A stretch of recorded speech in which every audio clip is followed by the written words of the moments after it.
সারা বছরই কিন্তু বিশালে টুকটাক অফার চলতেই থাকে।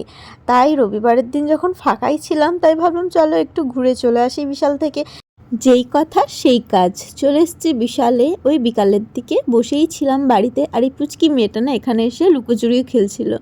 আমি প্রথমে এসে ফার্স্ট ফ্লোরে গিয়ে কিছু জিনিসপত্র দেখলাম, সেখানে বাচ্চাদের খুব সুন্দর সুন্দর জামা কাপড় পাওয়া যায়, আর সেগুলো কিন্তু অনেকটা কম দামেও।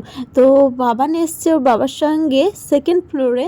তো এখানে এসে দেখছি এত সুন্দর সুন্দর ট্রলি কালেকশন নামিয়েছে, এটা কিন্তু আগে ছিল না। ওর দিকে দেখার পর সৌমেন কিছু প্যান্ট দেখলো যেগুলো নেবো ভাবছিল। প্যান্টগুলো চয়েসফুল ছিল কিন্তু সাইজ ঠিক মতো হচ্ছিল না, যার জন্য ওখানে আর না নিয়ে একবারে খাবারের সেকশনে চলে এসেছি। এখানে বাবানের স্কুলের জন্য টিফিন তুলতে এসেছি, এর সাথে বাড়ির কিছু মাসকাবাড়ি বাজার লাগবে সেগুলো করতে এসেছি।